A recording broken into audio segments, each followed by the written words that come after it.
கடையை திறந்துருக்கீங்க, அவன் தண்ணி அடிச்சிட்டாரு, காரை ஓட்டுறாரு, தண்ணி அடிச்சுட்டு காரை ஓட்டுறா தண்ணி அது பனிஷ்மெண்ட்டுக்கு வேண்டாங்களே. கார் இடிச்சிருது, ஏர் பேக் ஓப்பன் ஆகல. கார் இடிக்குது, ஒரு கேஸ் நடந்துருக்கு. கார் கொண்டே இடிச்சிட்டான், ஏர் பேக் ஓப்பன் ஆகுது. யார் தப்பு? ஏர் பேக் எதுக்கு இருக்கு? To protect the passenger. நம்ம தண்ணி அடிச்சிருந்தா தண்ணி அடிக்காட்டாங்க, தண்ணி அடிச்சிருந்தா சாகணுமா? தண்ணி அடிச்சிருந்தா ப்ராடக்ட் லைபிலிட்டி தரமாட்டேங்கிறது தப்பா இல்லையா? அப்படி ஒரு 3 எக்ஸாம்பிள் கொடுத்தேன் அவருக்கு. Excellent way of presenting it அப்படின்னு சொல்லிட்டு அவங்க வந்து அதை ரெக்கமெண்ட் பண்றேன்னாங்க. இன்னும் எனக்கு ரிசல்ட் கிடைக்கல. அதில் இன்னுமே அந்த புதிய சட்டத்தில் அப்படிதான் இருக்கு. இதை மாதிரி வந்து நிறைய ஆப்பர்ச்சுனிட்டி கிடைச்சது. அது என்ன பியூட்டின்னா, அங்கே ப்ரிசைட் பண்ண ஜட்ஜஸே புதிய சட்டத்தை படிக்கல. அதுதான் பியூட்டி. நம்ம வரதுக்கு முன்னாலேயே அதை நோட்டி ப்ரப்போசல் வரும்போது பார்த்தேன். ஸோ அந்த சீட்டில் வந்து உட்காரவங்க தயாராக இல்லை. பட் ஐ குட் எக்ஸ்பிளைன், அழகாக பண்ணிட்டேன். அதில் எனக்கு இன்னொரு ஆப்பர்ச்சுனிட்டி என்ன கிடைச்சா, இந்தியன் இன்ஸ்டியூட் ஆஃப் இதில் வந்து பப்ளிக் அட்மினிஸ்ட்ரேஷனில் ஒரு இதை வந்து ஆஃபர் பண்ணாங்க. அப்போ அந்த கோர்ஸ் வந்து பண்ணினோம். அதில் நான் எப்படின்னா, நம்ம வந்து எம்ஃபில் பிஹெச்டியிலலாம் தீசிஸ் சப்மிட் பண்ணோம் இல்லையா, ஆய்வு கட்டுரை. அதை மாதிரி நான் ஒரு ஆய்வு கட்டுரையை பேஸ் பண்ணி நான் எடுக்கணும். 10 டாபிக்ஸ் வேறு given. ஸோ நான் வந்து சூஸ் பண்ணேன் இன்சூரன்ஸ். சூஸ் பண்ணேன். ஸோ அந்த இன்சூரன்ஸை பற்றி ஒரு எலாபரேட் சர்வே. காப்பீட்டு ஹெல்த் இன்சூரன்ஸ், காப்பீட்டு திட்டங்கள்ல என்னென்ன பிரச்சனை வருது அப்படிங்கிறத பற்றி நிறைய கேஸ் எல்லாம் நமக்கு வருது இல்லையா. ஸோ அதனால நான் வந்து அதை பற்றி ஒரு விலாவரியான சப்ஜெக்ட் பண்ணேன். பிகாஸ் இங்கே இன்சூரன்ஸ் இருந்து ஒரு லீடிங் பர்சனாலிட்டி, அவர் எங்களோட farmer joint secretary Thiru Selvaraj, star health இன்சூரன்ஸில் இந்த டிஸ்ட்ரிக்ட் லெவலில் மேனேஜர். ஸோ எனக்கு பொருத்தமாக இருக்கும்னு தோணுச்சு எனக்கு இன்னைக்கு டாபிக். இன்சூரன்ஸை பற்றி ஒரு விலாவரியான ஒரு ஹெல்த் இன்சூரன்ஸோட ஸ்டேட்டஸ். அந்த டாபிக் என்ன கொடுத்தேன்னா, காமன் ஃபேக்ட்ஸ். நம்மளும் கேட்கறது இல்லை, அவனும் சொல்றது இல்லை. ஹெல்த் இன்சூரன்ஸ் எடுக்க போறீங்க, ஒன்றுல நம்ம கேட்கணும். நான் கீழே விழுந்தா தருவியா, யாரை குடிச்சு தள்ளி விட்டா தான் தருவியா, எல்லாம் நம்ம கேட்கணும். அதர்வைஸ் அவன் சொல்லணும். நம்மளும் கேட்கறதில்ல, அவனும் சொல்றதில்ல. இன்சூரன்ஸ் ஏஜென்ட் வந்து வராரு, கைட்டு போடுறோம், பிரீமியத்தை கட்டுறோம், போயிடுறாரு. சப்சிக்வெண்டா இருக்கு, நீங்க அடிபட்டு நீங்க கிளைமுக்கு போங்க. சார் நீங்க வலதுக்கு ஆக்சிடென்ட் ஆயிடுச்சுங்க, பாலிசி இடது கைக்கு இல்லை. எப்படி கூறா மறுப்பாங்க இல்லைங்களா? நிறைய கேசஸ் தமிழ்நாடு கேஸ் ஸ்டடி நிறைய பண்ணி. செல்வராஜன் நம்ம சைடு தான் வந்தது. அவருக்கு பார்த்தீங்கன்னா காலில் ஆக்சிடென்ட் ஆகி பிளேட், ஈரோட்டில் அதே மாதிரி ஒரு கேஸ். அவரும் ஆக்சிடென்ட் ஆகி காலில் ஆக்சிடென்ட், அதுக்கு ட்ரீட்மெண்ட். 2 இன்சூரன்ஸ்லையும் அவர் பாலிசியை தரமாட்டாங்க, பிரீமியத்தை தரமாட்டாங்க. ஏன் தெரியுமா? ஈரோட்டில் இருந்தவருக்கு அவர் ஒரு 10 வருஷமா அந்த இன்சூரன்ஸ் போட்டுருக்காரு, ஹெல்த் இன்சூரன்ஸ். இந்த ஆக்சிடென்ட் ஆன போது கிளைம் பண்றாரு, எனக்கு அடிபட்டுருச்சு, எனக்கு இந்த காசு கொடுக்கும், ஹாஸ்பிட்டல் பில்லாம். அவர் கொடுக்கும்போது ஹாஸ்பிட்டல் என்ன பண்ணிட்டான், known case of diabetic for 3 years போட்டான். அவர் நீரிழிவு 3 வருஷம். அப்ப நீரிழிவு இருக்கிறது ஏன் சொல்லல? நீ உனக்கு ப்ரீ எக்ஸிஸ்டிங் டிசீஸை நீ ஏன் சொல்லல? தரமாட்டேங்க, தரமாட்டேங்க, பக்கிட்டெல்லாம் போயிட்டு இருக்காரு. நான் சொன்னேன் டெஃபரெண்டாக கிடைக்கும். கால் உடச்சுக்கிறதுக்கு நீரிழிவுக்கு என்ன சொல்லணும்? நீரிழிவுனால கால் உடச்சு கொடுக்குறேன்னு சொல்லி நீ தர. So you can interpret like that. கால் உடச்சுக்கிறதுக்கும் நீ ஏன் முழங்காலுக்கும் இதுக்கும் முடிச்சு போடுறாங்கிற மாதிரி. கால் விழுந்து it is an accident, you are supposed to be. It is totally unconnected to diabetes. நீரிழிவுக்கும் இதுக்கு என்ன சம்பந்தம்? கொடுக்கணும்னு மட்டும் வாங்கிக்கிறேன். I was very happy. புட்ஃபார்ம் பண்ணி நான் வாங்கிக்கிறேன். இன்னொரு தமாஷான கேஸ் என்னன்னா, காலில் பிளேட் வச்சாரு. செல்வராஜன் நம்ம ஊருக்காரன் தான், நம்பி இருக்காரு. பிளேட் வச்சு ஆப்ரேஷன் பண்ணாரு, இன்சூரன்ஸ் பாலிசி கிடைச்சது, கிளைம் எல்லாம் வாங்கிட்டாரு. பிளேட் வச்சு ஒரு 2-3 வருஷம் கழிச்சு அந்த பிளேட்டை கட்டிடலாம். இல்லைங்க, வச்சு கூட அவசியம் இல்லை. சில பேர் வச்சுட்டே இருப்பாங்க. சில பேர் என் சந்து கூட பாவம் அடிப்பட்டு பிளேட் வச்சிருந்தான். இது மூடி சப்சிக்வென்ட்லி 1.5 years கழிச்சு திரும்ப ரீசர்ஜரி பண்ணி ரிமூவ் த பிளேட். ஸோ இந்த பேஷண்ட் என்ன பண்ணாரு, ஃபர்ஸ்ட் இன்சூரன்ஸ் வாங்கிட்டாரு, ரிலையன்ஸ் இன்சூரன்ஸ். திரும்ப வந்து காலை கழிச்சு பிளேட்டை ரிமூவ் பண்ணி எடுத்துட்டார், பிளேட் எடுத்துட்டார். அதுக்கு இன்சூரன்ஸ் போகும்போது என்ன சொன்னா, இது ப்ரீ எக்ஸிஸ்டிங் டிசீஸ். கேட்டா ஏற்கனவே பிளேட் வச்சுக்கல, அதை தானே எடுக்கிறேன், அது ப்ரீ எக்ஸிஸ்டிங் டிசீஸ் தானே. எப்படி வந்து அதை ரெகுலேட் பண்றாங்க பாருங்களேன். நான் சொன்னேன், no, it is general orthopaedic procedure. நீ எப்படி இந்த ப்ரீ எக்ஸிஸ்டிங் டிசீஸ் சொல்ற, நீ கொடுத்தே ஆகணும் அப்படின்னு சொல்லி இந்த வழக்கை எடுத்துட்டு போய் அவருக்கு 2வது இதையும் வாங்கி கொடுத்தோம். இதை மாதிரி ஒரு இன்ட்ரெஸ்டிங்கான விஷயங்கள் தான் கேசஸ் எல்லாம் என்கிட்ட வரும். ஸோ இப்போ நான் சமீபத்தில் ஒரு இந்த பர்டிகுலர் ப்ராஜெக்டை நான் அனுப்ப சொல்லும்போது ஒரு கேஸ் ஹேண்டில் பண்ணுறேன். அது என்னன்னு கேட்டீங்கன்னா, HDFC பேங்க்ல எர்கோன்னு ஒரு இன்சூரன்ஸ், HDFC எர்கோன்னு ஒரு இன்சூரன்ஸ். அந்த இன்சூரன்ஸை ஒரு நண்பர் எடுத்துக்காரு. அது எப்படின்னு கேட்டீங்கன்னா, ஒரு 8 விதமான வியாதிக்கு தரேங்க. 8 விதமான அவர் பயப்படுத்துவான். அந்த விளம்பரம்லாம் பயமா இருக்கும். பிடிச்சிக்குவார் ஒருத்தர், அந்த பிடிச்சிக்குவார். ஸோ அதெல்லாம் பார்த்தா பயமா இருக்கும். ஹாஸ்பிட்டல் பில்லை காட்டுவான். அதெல்லாம் பார்த்துட்டு heart attack, liver failure, kidney failure, இப்படி 8 டிசீஸ் சொன்னோம். நமக்கே ஒரு நாள் கொடுத்து பார்த்துக்கணும். ஸோ பயமா இருக்கும். சரி, இன்னும் பாலிசி கட்டிட்டார். கட்டி அவர் 20,000 ரூபாய்க்கு மேலே கட்டிட்டு இருக்காரு ப்ரீமியம். ஹஸ்பண்டுக்கும் ஒய்ஃப்க்கும் 4 வருஷம் 5 வருஷம் கட்டிட்டு இருக்காரு. இவருக்கு அன்னைக்கு ஒரு நாளைக்கு செஸ்ட் பெயின் கொஞ்சம் ஒரு மாதிரி கொஞ்சம் டவுட்டாக இருந்தது. ஈரோட்டில் ஒரு qualified cardio thoracic physician, MD டிபென்பி, அவர்கிட்ட தான் போனார். பார்த்தாரு. பார்த்தா ஹார்ட் பக்கம் 3 குழாயில் அடக்கும். ரியலாகவே 3 குழாய் இருக்கும். எனக்கு அவருக்கு கம்ப்ளைண்ட்டை கொண்டு வந்த போது எனக்கு டவுட். ஏன்னா நிறைய கேஸில் எப்படின்னா அடப்பு இருக்குது சார், அதுக்கு அவர் யாரும் வீட்டில் செத்து போயிருப்பாங்க, அடப்பு இருக்கும். சார் உங்களுக்கு அடப்பு இருக்கு சார் பாரு. சார் ஒரு கேஸ்ல 4 குழாய் 5 குழாய் இல்லையாங்க. இதெல்லாம் தமாஷான கேஸ் எல்லாம் என்கிட்ட வரும். சார் நீங்க பாத்தீங்கன்னா அவருக்கு 3 குழாயில அடப்புன்னாரு. சரி, is going for heart attack. So இவருக்கு என்ன பண்ணாரு, இது பண்ணி நான் இன்வெஸ்டிங் சர்ஜரி. இன்னைக்கு அவசியம் இல்லை இல்லையா, அந்த ஒரு சின்ன இது கொடுத்தாலே அது உள்ள போய் எல்லா வேலையும் செஞ்சு கொடுக்குறோம். டிவியில் பார்த்து செய்யலாம். டிவியில் சில நேரத்தில் சீரியலை பார்த்து செய்வாங்க, அதெல்லாம் போட்டோ விட்டுறாங்க. சீரியல் பார்த்து செஞ்சால் ஒழுங்காக வைக்க பண்ணுவாங்க. அதில் நீங்கள் வந்து அவர் அந்த மாதிரி என்ன பண்ணாரு, இந்த அடப்பை வந்து ஸ்டண்ட்டுன்னு சொல்லுவாங்க. அதை ஸ்டண்ட்டு வச்சுக்கிட்டு இருந்தாங்க. மோடி வந்து ஆஃபர் தெரியுமா, 72,000, 92,000, 1.5 லட்சம், 2.5 லட்சம் காசு வாங்கிட்டு இருந்தாங்க. ட்ரக் பிரைஸ் கண்ட்ரோல்னு ஒரு அருமையானது கொண்டு வந்தார். நான் பாஜகன்னு நினச்சிக்காதீங்க, நான் பொலிட்டிக்கல் மேன். என்ன நுகர்வோர் அமைப்பை சார்ந்தவர்கள் நான் பொலிட்டிக்கலாக இருக்கும். பட் ஆனால் நல்லது செஞ்சால் ஒத்துக்கணும், மாட்டேன்னு சொல்லக்கூடாது. இன்னைக்கு வந்து நேஷனல் பார்மசூட்டிக்கல் பிரைசிங் அத்தாரிட்டின்னு ஒன்றுல அத்தனை மருந்துக்கும் ட்ரக் கண்ட்ரோலுங்க, பிரைஸ் கண்ட்ரோலுங்க. எவ்வளோ விலை மலிவாக இருந்துச்சு. ஸ்டென்ட்டுக்கு பிரைஸ் கண்ட்ரோல் கொண்டு வந்தார் தெரியுமா? எவ்வளோ பெரிய செயல் பாருங்க. 8,000 வெறும் வந்து 8,000 ரூபாய் இங்கே ஸ்டென்ட்டு விலை, 12,000 ரூபாய் ஸ்டென்ட்டு விலைங்க. முன்னால் என்ன விலை, 92,000 ரூபா, 1.5 லட்சம், 2.5 லட்சம் பிடிக்கிட்டு இருந்தாங்க. மேட கண்ட்ரோல். ஸோ இவருக்கு ஸ்டென்ட் வச்சாங்க, ரிலீஸ் ஆகிட்டாரு, வந்துட்டாரு, இன்சூரன்ஸ் பாலிசிக்கு போட்டாரு. நேராக ரிப்போர்ட் பண்ணாங்க, ஹார்ட் அட்டாக்கே வரலையா அப்படிங்கிறான். இவர் காயத்தை எடுத்து என்கிட்ட வந்தார். எனக்கு டவுட் வந்தது டாக்டர்கிட்ட. ஹார்ட் அட்டாக்கே வராது இவர்கிட்ட, அப்படி பண்ணிட்டாங்க. நீ டாக்டர்கிட்ட போய் எழுதி வாங்கிட்டு வாங்க. அவர் நீட்டாக எழுதி கொடுத்தாரு.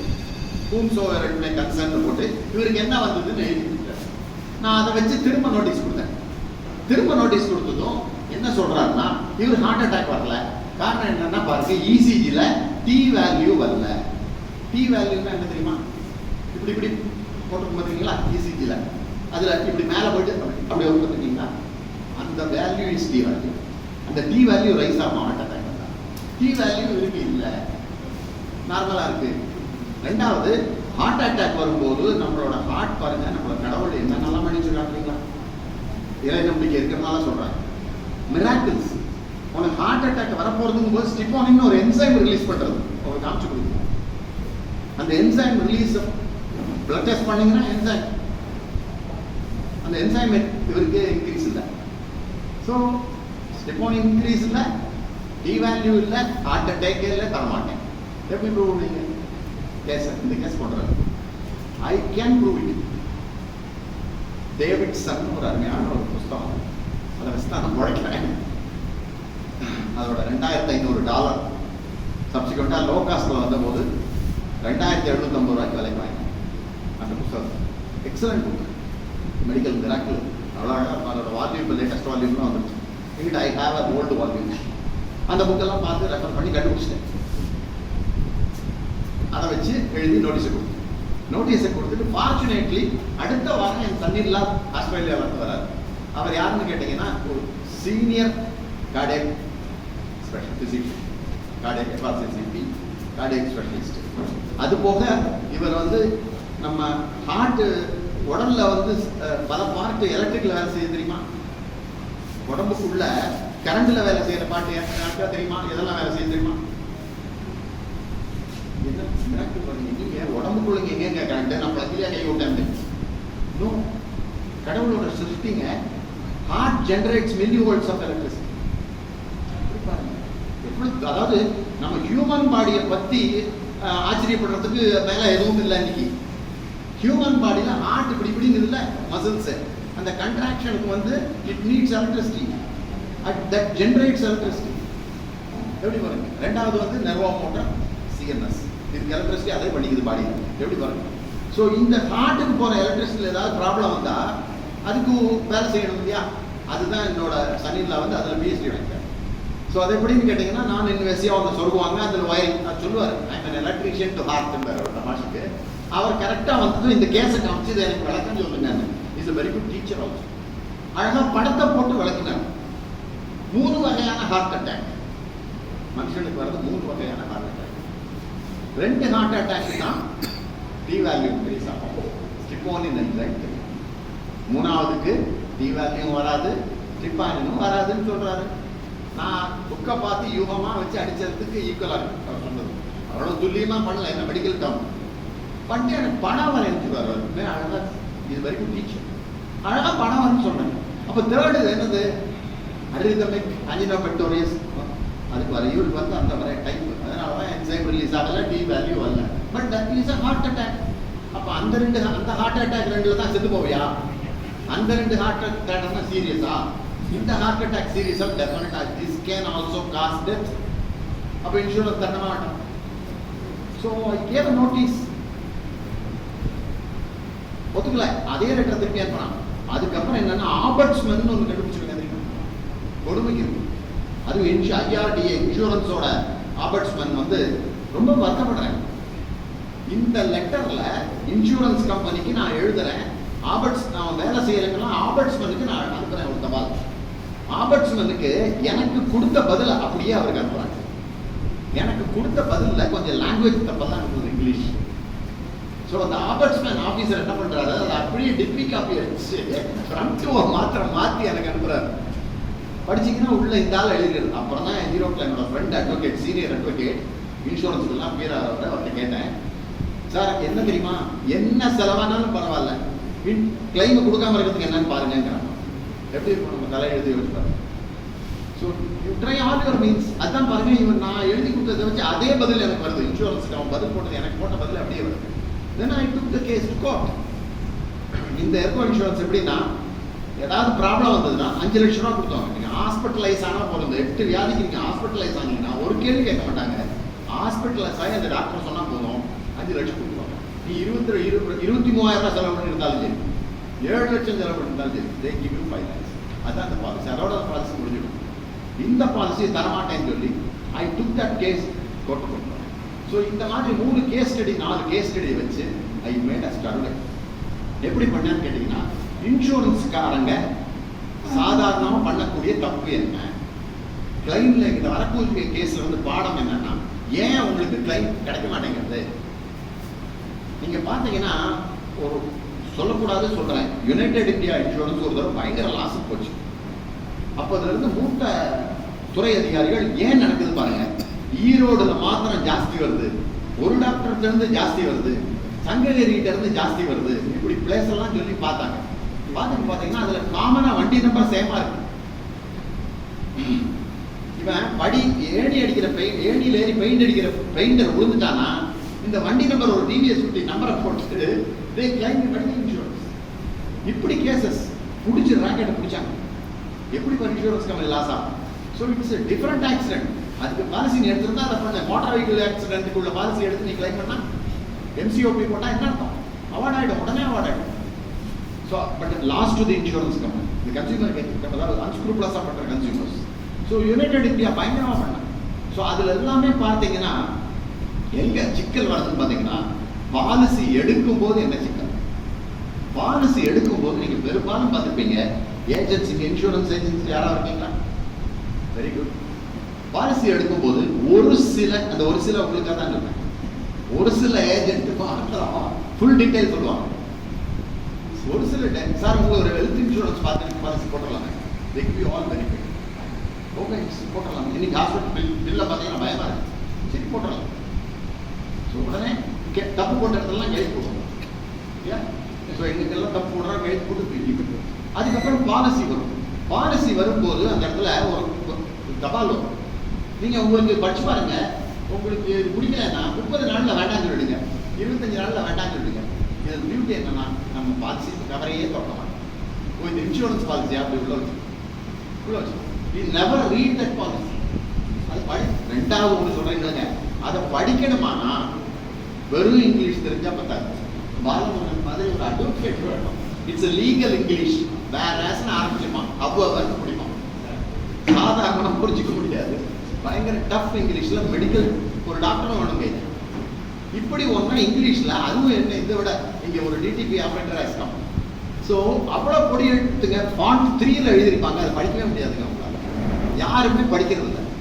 ஸோ இவங்க பண்ற தப்பா இல்லையா? ரெண்டாவது, அட்லீஸ்ட் ஏஜென்ட் என்ன சொல்லணும், உங்களுக்கு புரிந்த மொழியில அவர் இன்னத்துக்கெல்லாம் கிடைக்கும், இன்னத்துக்கெல்லாம் கிடைக்காது. ஏன்னா பாத்தீங்கன்னா நீங்க கார் ஆக்சிடென்ட் ஆகட்டும், கார்ல பாதி பிளாஸ்டிக்கா இருக்கு, இன்ஜின் மாத்திரம் பிளாஸ்டிக்ல பண்ண முடியல, அதை மாத்திரம் இரும்புல பண்ணிட்டான். பாக்கி எல்லாம் கொண்டை இடிச்சிங்கன்னா எல்லாம் பொடி பொடியா விழுது. சார் இது பிளாஸ்டிக் தான் தரமாட்டோம், இது ஹெட்லைட்டு தரமாட்டோம் சார், முன்னாடி பார்த்துருப்பீங்க. அதே மாதிரி பாடிக்கு பண்ணாத இருக்காங்க. நீங்க இன்சூரன்ஸுக்கு போனீங்கன்னா டயக்னோஸ்டிக் ஃபெசிலிட்டிக்கு தரமாட்டேங்கிறான். இன்னைக்கு அதுதானே எக்கச்சக்கமா ஆகுது இல்லையா? பக்கமா லேப் ஆரம்பிச்சு வச்சிருக்காங்க இல்லைங்களா? என்ன கொடுமை, ஹிஸ்டரெக்டமின்னா தெரியுமா? கர்ப்ப அறுவை சிகிச்சை. அதுக்கு என்னோட சிஸ்டர் ஹாஸ்பிட்டலைஸ் பண்ணிருக்காங்க, மண்டேல ஸ்கேன் எடுக்கிறான். என்ன கொடுமை பாருங்க. நான் தான் டீசெண்டா எழுதணும்ல, நம்ம பாட்டு எழுதணும், மட்டமா எழுத முடியாது. சுண்டு வர சுடுக்கிச்சு மருத்துவமனை போகிறான், மண்டையில ஸ்கேன் எடுத்து மட்டும் இல்லாமல் கொடுக்குறான்னு எழுதினாங்க. அசிங்கமா எழுதக்கூடாதுன்னு. See, this is the way the story is happening. If you don't get the insurance, என்ன அப்ப டயக்னோஸ்டிக் எக்ஸ்பென்ஸ் எவ்வளவு வருது, எப்படி நீங்க வாங்குவீங்க இல்லையா? ஸோ இப்படி பார்த்தீங்கன்னா நமக்கு தெரியறது இல்லை. They don't tell you the truth. At least the agent should tell you the truth. யாருமே சொல்றது இல்லை. இந்த பாலிசி எடுக்கும்போது நமக்கு கேட்கணும்னு இன்ட்ரெஸ்ட் இருக்கு. தெரிஞ்ச மூஞ்சிங்க ரொம்ப நாளா வராது படிச்சாங்க, அவருக்கு ஒரு இன்சூரன்ஸ் பாலிசி எதுக்கு கிடைக்கும், எதுக்கு கிடைக்காது? நான் சொன்ன மாதிரி வலது காலுக்கா இடது காலுக்கா, எதெல்லாம் ஹாஸ்பிட்டலைசேஷன். ஒரு கேஸ் நடந்ததுங்க, இன்சூரன்ஸ் ஆயிருக்கு, கிளைமுக்கு அனுப்புறோம், உங்களுக்கு கிடைக்காதுங்க. ஏங்க சார், உங்க கிளாஸ் கண்டிஷன் படிச்சு பாருங்க, அந்த ஆஸ்பத்திரியில் 8 பெட்டட் ஹாஸ்பிட்டல், 8 படிச்சா இருக்கணும். அப்ப அதுல ஒண்ணு நீங்க போய் கொடுக்கணும். அப்பதான் இருக்கும். இவர் இன்சூரன்ஸ் போடும்போது 2 எண்ணிட்டு கொடுத்தாங்க. எங்க திடீர்னு உங்களுக்கு உடம்புக்கு வருது, நமக்குன்னு ஒரு ஹாஸ்பிட்டலுக்குள்ள ஏறுவீங்களா? ஐயா உங்களுக்கு எத்தனை பெட்டி?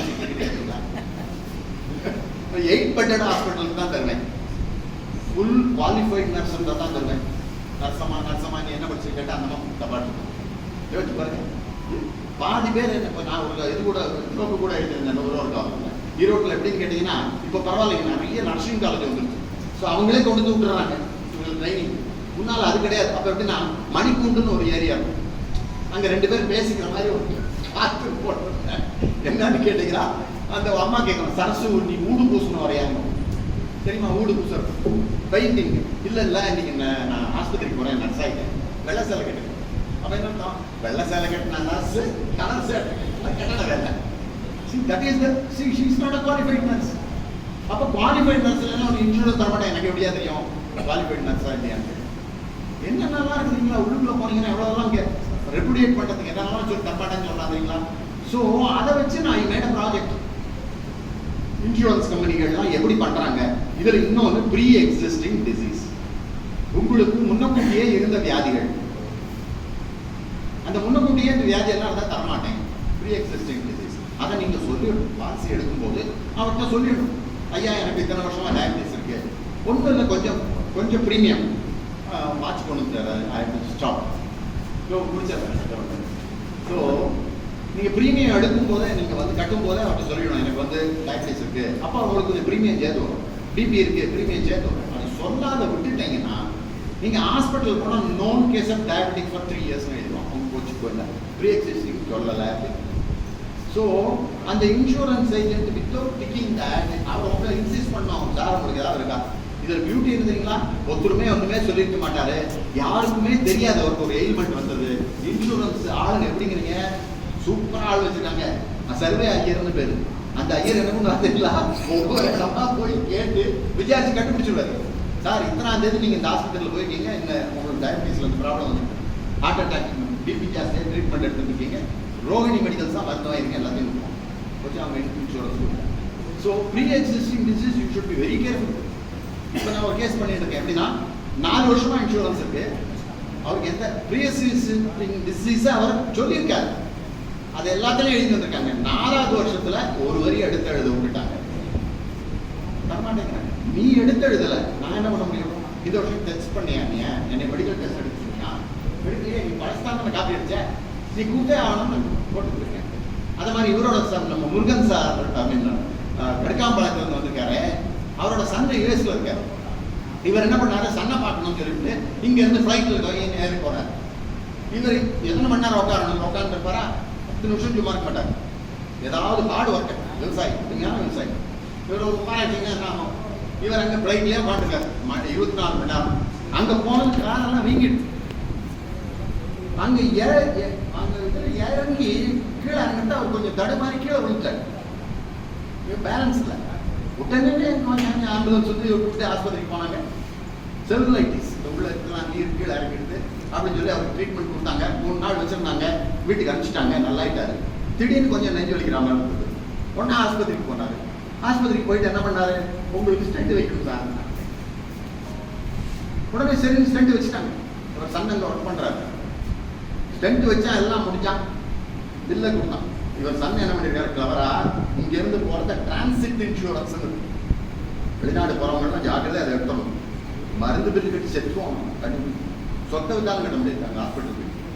அப்புறம் அங்க போனதும் ஒரு இன்சூரன்ஸ் இருக்கு, ஹெல்த் இன்சூரன்ஸ் எடுத்துக்கணும். பிரீமியம் எடுத்து கட்டினீங்கன்னா பழச்சிங்க, இல்லைன்னா மாட்டிப்பீங்க. இவர் சன்னு கிளவரா 2டையும் எடுத்திருக்காரு.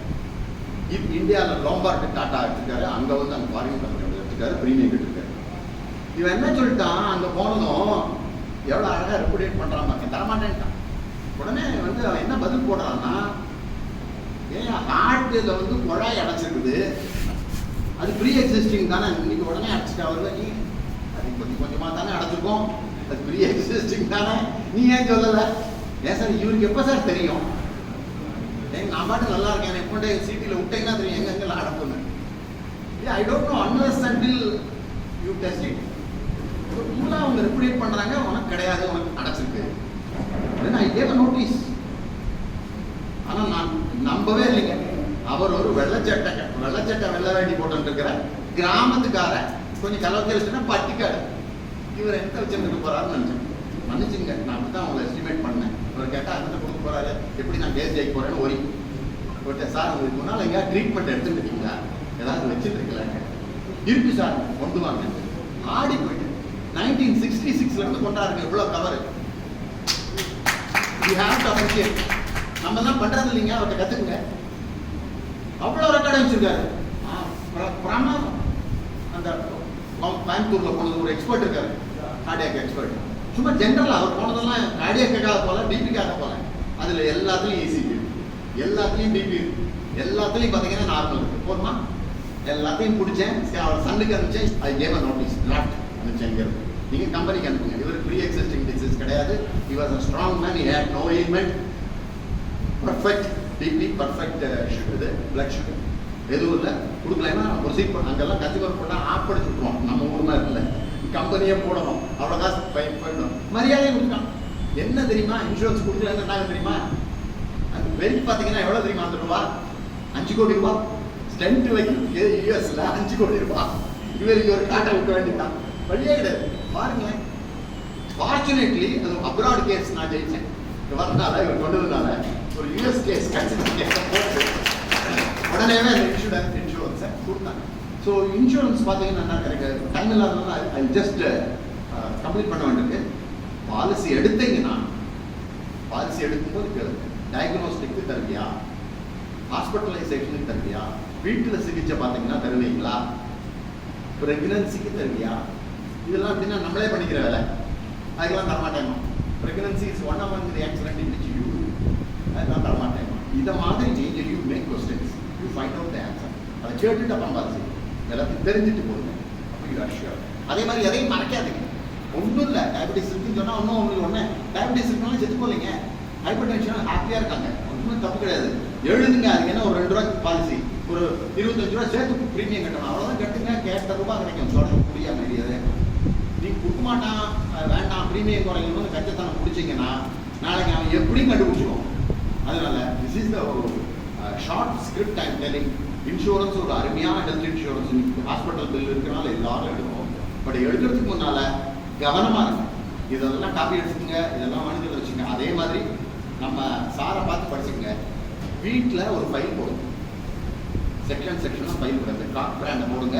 குழந்தைக்கு, அப்பாவுக்கு, பாட்டிக்கு, தாத்தாக்கு யூ ஃபைல் த ஹிஸ்ட்ரி. என்னைக்கு யூஸ் ஆகும்? உங்களுக்கு ஏதாவது மருந்து அலர்ஜியான்னு கேட்பாங்க, டாக்டர் பேன் முடிப்பாங்க. நீங்கள் அதில் பார்த்தீங்கன்னா ஃபைலை பார்த்தா தெரியும். Is allergic to Septran, sulphur அலர்ஜின்னு போட்டிருக்கோம். நம்ம சொல்ல மாட்டோம். சல்ஃபர் செப்ட்ரான் நம்ம சாப்பிட்டு அவரை பழக்க வச்சுருக்க நம்ம கஷ்டம் எனக்கு தான் தெரியும். வெறும் Septran, because it has sulphur. 2 நாள் சாப்பிட்டு உடம்பு ஃபுல்லாக பர்ன் இன்ஜின் மாதிரி ஆகிடும். ஸோ அந்த மாதிரி நிறைய நம்ம வந்து டோன்ட் திங்க் தட் எல்லாருக்கும் ஒரு ஈகோ இருக்குது, நமக்கு தெரியாதா அப்படின்னு இல்லை. ஒன்று உங்களை போகும்போது இங்கே எல்லாருக்கும் அதை மாதிரி ஒரு பெரிய subject. So this I home. இது என்ன தெரியுமா, இன்சூரன்ஸ் வந்து எங்கேருந்துங்க தோன்றிருக்கு, அதிலே நம்ம பெருமைப்படலாம் தெரியுமா. மனு தெரியுமா, மனுஸ்மதி, யாக்கியவல்கிய தெரியுமா, இவங்கெல்லாம் அந்த காலத்து சயின்ஸ். அவங்க இன்சூரன்ஸுக்கு வழிகாட்டுனாங்க. என்னன்னா கஷ்டப்படும் போது ஜனங்களுக்கு அவங்களுக்கு செலவுக்கு உதவுறதுக்கு மனுஸ்மிருதியிலையும் யாக்கியவல்கிய ஸ்மிருதியிலையும் மெத்தடை சொல்றாரு. அரசாங்கம் என்ன பண்ணணும்னா கலெக்டிவா ஒரு ஃபண்டை கிரியேட் பண்ணி they should help the person suffering from illness. So can we feel very proud. And LIC 1956 வந்தது, GIC, a lot of things வந்தது. So it's a very nice opportunity. ஒரு சின்ன விளக்கம் என்னால் கொடுக்க முடிஞ்சது கொடுத்தேன். Thank you very much.